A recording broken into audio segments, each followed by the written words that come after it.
out Glam Slam so far. And kagaya ng sinabi mo, Lilia And Hecarim being taken out. A lot of focus dito sa jungle role. Buti na lang, nandyan pa naman si Viego. Bukas pa naman siya. Yeah, that's the thing na pwedeng talagang i-focus dito ng Team Recmeister. Farm, I'm not puro 100% support. sure kung si Gia yung nagiging target dito ng nga Rebengga, no? As far as I'm aware, Gia is very comfortable really on the utility support. So, kaya ito yung mga nakikita nga natin. But Morgana is still a viable option. Team Recmeister will elect to go for the Vi to simplify everything. I really like this pick kasi nga nauubusan na yung jungler picks, no? Lalong-lalo na pipili ka kung gusto mo ng farming jungler o isang setup jungler.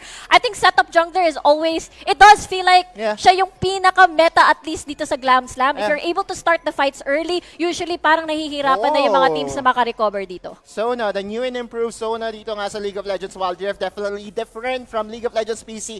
Iba yung passive, iba yung ultimate, and Viego being locked in here, potentially for Team Rebengga. May napansin lang ako. Yes, meron tayong gaming chair. Meron tayong gaming chair na pro player. Yan yung kagandahan ng Wild Rift talaga, no? Anywhere. Kasi kailangan yung nakahiga sila, di ba? Kaya nga, gaming bed. Yun yung sinabi natin. Ang ganda naman ng pick na to. The synergy immediately. Not only synergy, but as well as the setups from Rakan. Imagine all the knockups, all the roams that you could potentially do. Tapos linakpan nila yung Varus, which is a very vulnerable target laban sa comp nila Recmeister. Meron kang cease and desist. Tapos may Rakan ka pa. Parang they really need a disengage. Kaso nalak na nila yung support nila exactly. And again, yung disco ball nga dito ng ating Sona, well, definitely be the best thing to ask for if you are Mirmo, to try to disengage on all ends coming in from Team Recmeister. Pero at least clear na yung win condition dito ng Team Recmeister. That is to go in, eliminate one target, and take the clash from there. Now, we continue on the bans. Galio being taken away here by Rebengga. Grabe, parang nasisense nila na baka this is going to be on the mid lane, which is, they're trying to remove as many engage champions as much as possible, or any sort of follow-up. Kasi maganda yung delivery system, no? If they do even get this Galio. Baka nga, meron silang na-research kasi constantly magkalaban sila sa mga ranked games, diba? So, I really like the approach nila Team Rebengga dito. And now, the respect on towards our top laners. Baron laners is now in full display. Tinagol na yung Renekton, Camille, and even the Gwen, and kind of expected din kasi itong matchup na to, this already happened for sure back in the day nung nagkakas tayo ng WCS. And Yamada will default back to his prime pick. Nakilala ko si Yamada sa Akali, top die, and so, it begins. Top die. Alala ko yun. Grabing throwback yan, top die. Akali, kaya it could possibly be against this Jace matchup, which is going to be interesting. Very good Medyo depende yan sa execution ng isang Jace at Akali. Usually you have a lot of poke, and if I say poke, dinagdagan pa ng Lux. And that's going to be really interesting. So, ang gagawin ng Team Recmeister, poke a lot, once low na sila, mag-engage na kayo. Rebengga, going all out on the poke composition dito. Same din yung concept na gagawin nila kung ilalak nila ito. And again, they definitely lack a frontliner. Yun lang talaga. As much as we want to highlight Viego's ability to remain in team fights, you don't really have the luxury to build all tanks. No. You definitely want to get that sustain and take advantage of yung, I guess, yung double attack mo on a Viego. So, para, again, ma-maximize mo yung kit niya. Yun yung, I think, yung pinaka-biggest challenge dito. Team Rebengga, they have a lot of poke here, pero at the same time, pag na-initiate na sila, wala na silang kawala. Exactly. So, it's going to be a battle of, kapag ka nag-engage sila, let's just fight them with fire. Tama. Then, diba? Tama. At the end of the day, wala talaga silang any form of disengage dito for Team Rebengga. In this lineup, sabi ko nga, every lineup is viable basta lumamang ka sa early. And I really think that Team Rebengga's lineup here, if they start rolling the ball nang maaga-aga, Rico, it's just going to be an avalanche from that point on. Kasi kung titignan mo rin, ang hirap labanan sa isang objective team fight itong lineup nga ng Team Rebengga. Kasi from afar, They will whittle down on your HP bars and then set up the stage for Yamada on this Akali. Kaya nga eh, I do think that if there's any lane that can win early, it's definitely Yamada's lane on the Akali. I think sobrang importante ng early game dito. Kasi Team Rebengga's comp, let's face it, this is a mid-game comp. Tatapusin yung mga tiers, tatapusin yung stacks. For Team Recmeister, may potential talaga sila mag-snowball eh. Yeah. You have an early game ganking jungler, you have burst once you reach level 5 with the Lux, and you're able to just use that roam from the Rakan, visit mid lane, and then just try to call it a day. Lalong-lalo na kung Varus to, sa mid lane na medyo vulnerable, yun yung delikado kasi wala ka talaga kawala. Gagamit ka talaga, mapipilitan ka gumamit ng flash. It is very possible na Varus in the mid lane to, knowing that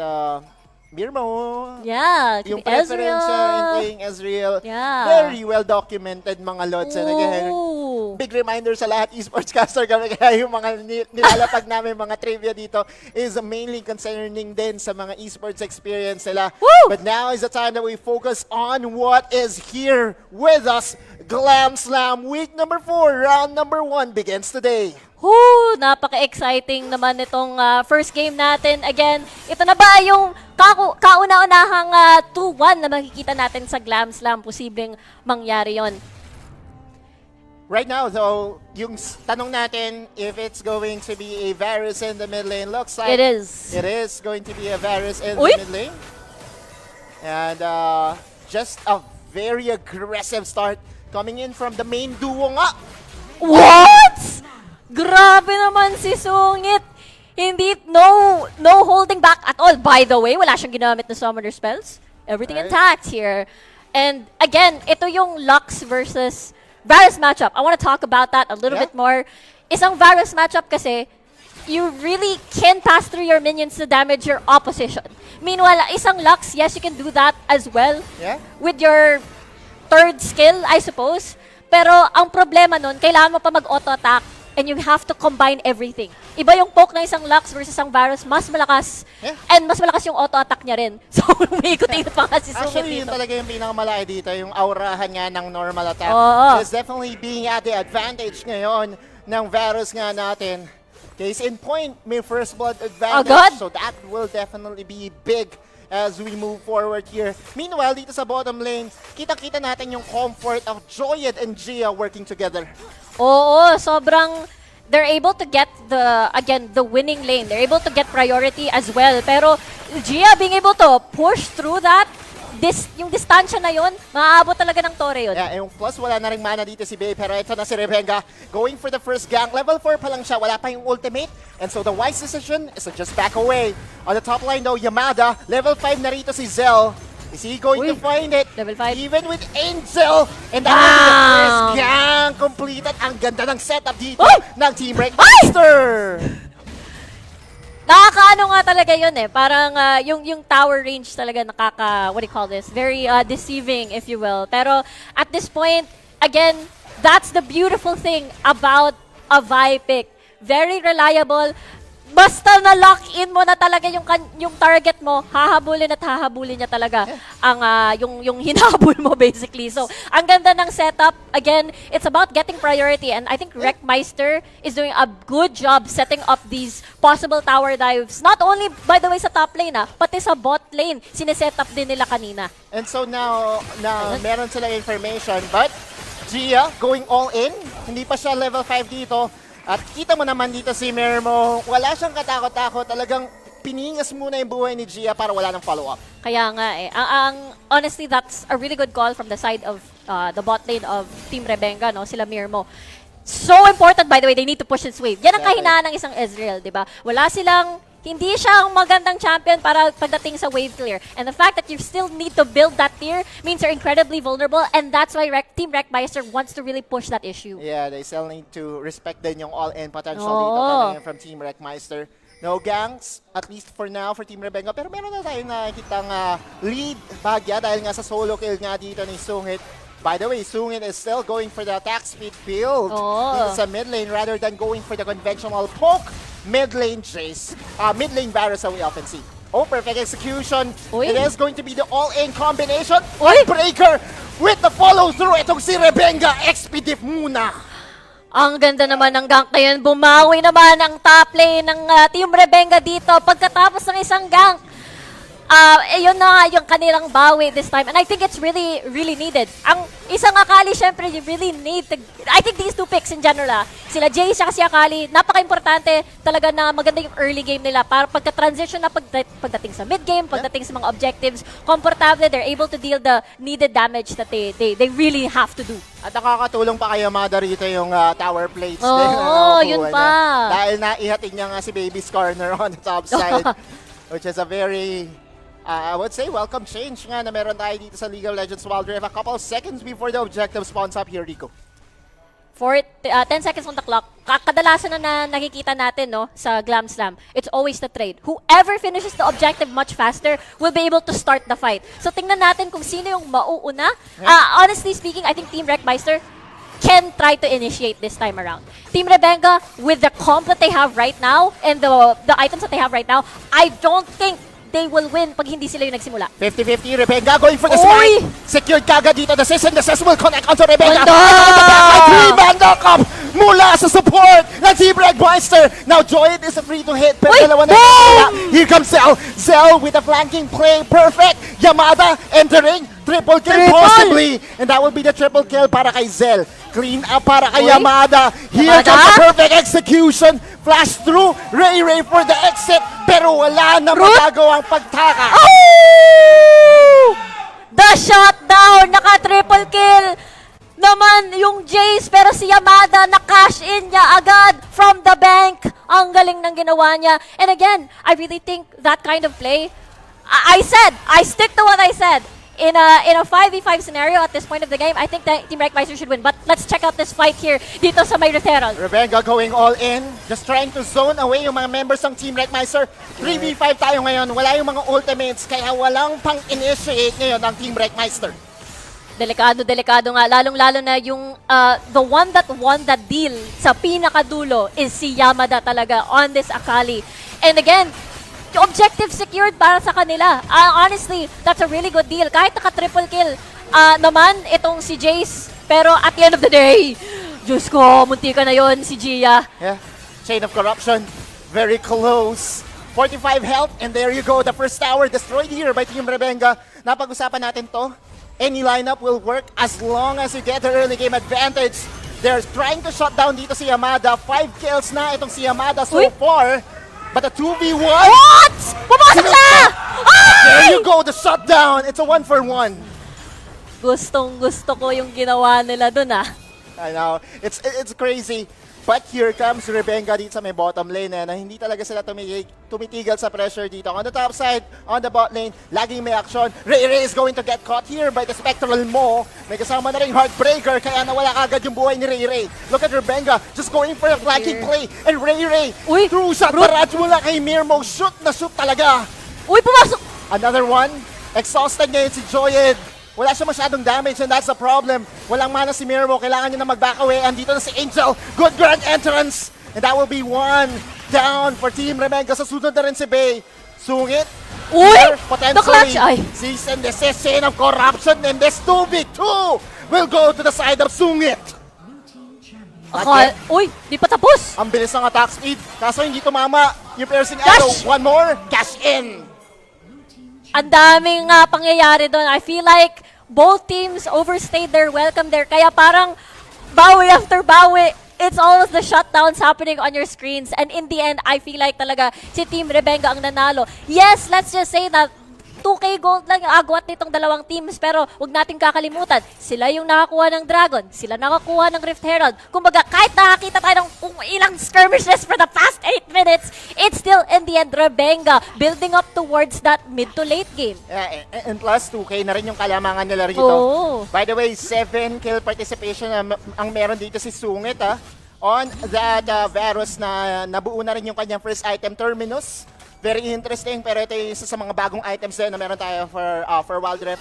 Nagbibigay din siya ng defensive prowess as well as offensive capabilities. Tama yan, kasi isang Varus again, usually, especially kanina sa early game, or rather, ikaw yung unang tatargetin talaga ng mga members dito from Team Recmeister kasi ikaw yung pinaka-vulnerable na target. Everybody else has some sort of sustain or mobility na pwedeng maka-escape. So talagang understandable ang ginawa ni Sungit dito sa kanyang item path. Isa rin na gusto ginawa ni Sungit is the adjustment. You don't need 2 poke champions. You actually need another meron ka na ng poke from the Ezreal. So you wanna make up for that lack of weakness na wala kayong auto attacker. So yun yung ginawa nila. Going in, Yamada lockdown. Wow! Galaw, wala na rin yung Drought. Rebengga also going to follow. Disco ball. Disco ball indeed. And that is going to be the first kill para kay Rebengga. Chain of Corruption, kumano ba?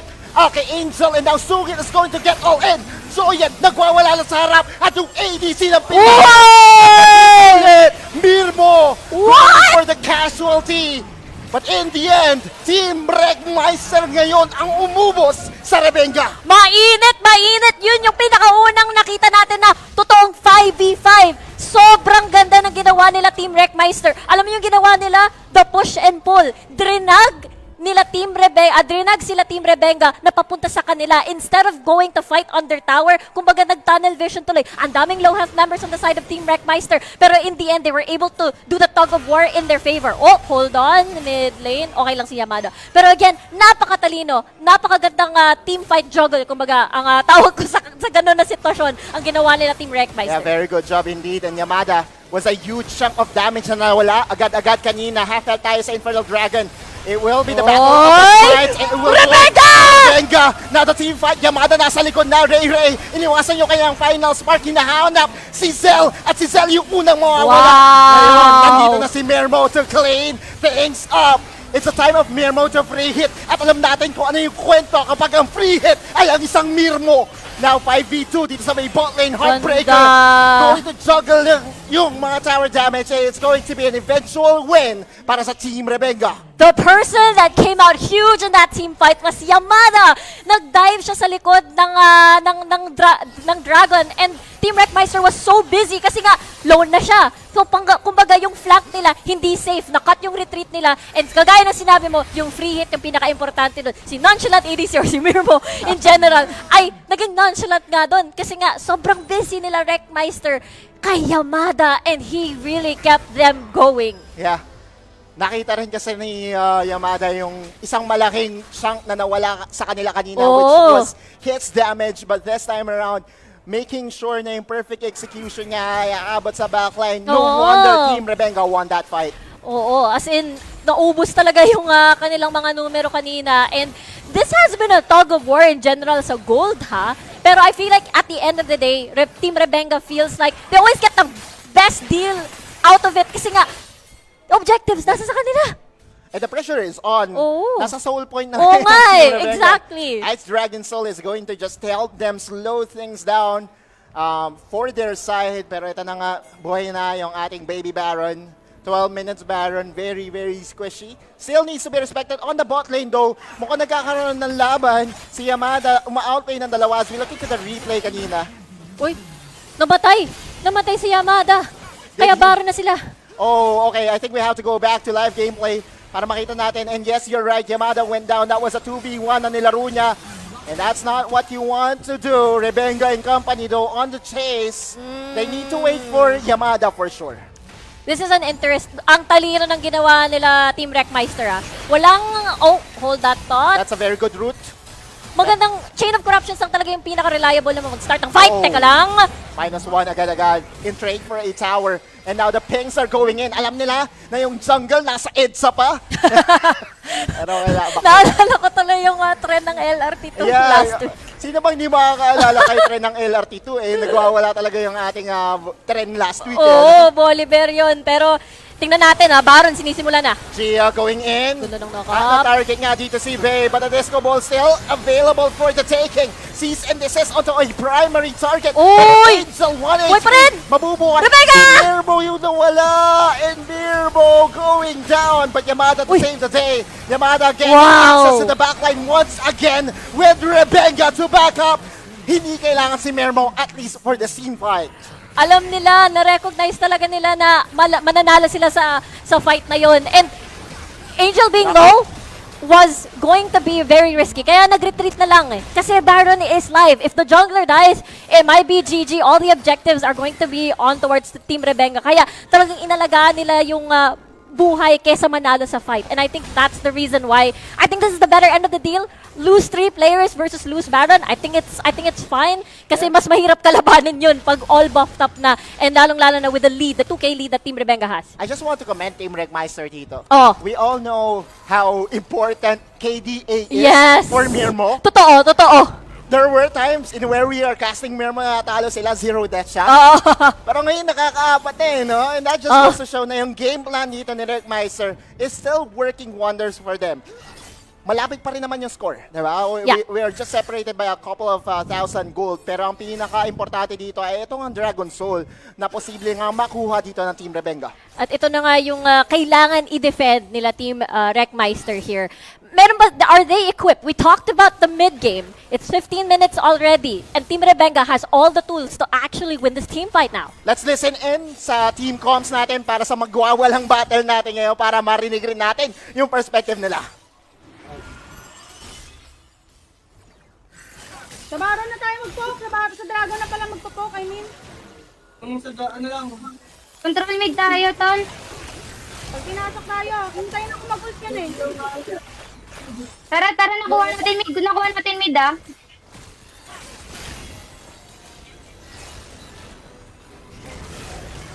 Opo sila. Paro to, huli sana. Pero wala akong campaign.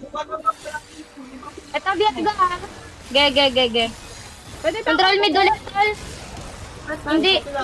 Okay, nag-go na kayo? Hindi. Tara, laban na tayo. Impactan ako. Akali na naman ng putang. Tol, maganda to, tol. Teka lang. Dito nga, balik nga. Di mabuhay ka lang. Ay, sino yung nag-ulti? Huli ko apat. Nagtakakali ako nag-ult. At isang dominating team fight ang naipanalo rito ng Team Rebengga. Biko! Napaka-spicy. Honestly, nag-alala ako kasi yung chain of corruption, hindi na bitin sumablay, bitin siya. Pero parang this really gave Team Recmeister like confidence. Okay, we should enter the fight. Pero game over. Nexus Shields absent at yung Team Rebengga ngayon ang makakauna sa ating Best of 3 Classic. Insane. It's just one of those things na nag-build up from the early game, no? The build up to the to the song. Ba't ka natatawa? Ang spicy eh. Medyo talaga. Sobrang spicy ng laban na to. I hope yaman yung popcorn. Ganda nga lang comms eh. Naramdaman ko yung galit kayo. Naramdaman. I mean, ang ganda ng setup ng ginawa ni Yamada, no? Nandun siya for the flank. Talagang yun yung trabaho niya, honestly. And he really did that job so well. And the beauty about the lineup here by Yamada and by Rebengga is, yun nga, wala silang frontline. And normally kasi ang task ng isang frontliner is to zone away yung mga damage potential from the other team. Which is something that you can do also on Akali. Kasi isang Twilight Shroud lang, maaalanganin na yung mga squishy members on the other side. Exactly. And I really think sobrang talino. I think this might be a low-key counter. Kasi si Karma, pag na-tether mo siya, marireveal siya under the shroud. So, I think they banned it eh. They banned it kanina, so they didn't want that reveal on board. Pero, again, ang talino. Team Rebengga knows their win conditions. Alam nila, pag nakompleto na yung mga tier items nila, game na. Nakakapagtaka lang si Zel, parang bumili siya ng 2 hex drinker. baka yung pangalawa, pang auction. Pang-auction, no? Pero hindi, baka kasi, alam mo yun, mabibili niya nung... Yung time na yun, like, it's good stat-based, stat-wise, pero sa information ng lahat, hindi nagpapatong yung hindi. Yung stats nandun. Nandun yung hard stats. So, again, this was the closest game we've ever witnessed, Autolus. Very good. Grabe. I'm very impressed by the calls. First of all, gusto ko i-commend sila Team Recmeister kasi number 1, ang ganda ng split push na ginawa nila kanina kasi they know that Chain of Corruptions lang. And I guess the Disco Ball is one way to start a fight. But you don't want to use the Chain of Corruptions as a starter. You want to use it as a counter pag pumasok na itong Team Recmeister. So, ang ganda ng split push sana nila. Kaso, hinabol ni Rebengga yung si Jace at pinatay. Kaya sila nagka-access dito sa Baron. Wala na tuloy pressure sa side lanes. Right. And yung solo kill ni Rebengga Oo. on the bottom lane. Tama. Although it gave away the information na nasa kabilang ibayo Oh. ng jungler, it's still, it still is something that you need to respect on the side of Team Recmeister. Kasi, let's face it, hindi rin naman ganun kabilis ma-clear yung Baron at that point. And wala rin naman talaga silang solid frontliner to tank the Baron damage. Totoo. Except for Angel, diba? Pero ang problema kasi kung si Angel yung magsasoak in ng damage, susceptible naman siya sa all-in. Exactly. Kasi nga, siya yung nang-all in eh. Yeah, Hindi exactly. dapat siya low health HP pagpapasok siya. And I think Gia would be your like maybe secondary tank dito kasi ang daming armor na suot on the side of Gia. But True. again, the mid-game damage, if nakompleto na 2 items, actually on the last part, 3 items na sila, I think talagang mahihirapan ka to soak a lot of the incoming poke na manggagaling dito. And again, ang talino ng team comp nila Team Rebengga, poke a lot, Yamada to finish off the kill. It looks really simple, pero pag on execution na, mahirap siya gawin. Exactly. And sa RG, kapag nangyayari na ganito yung lineup natin, at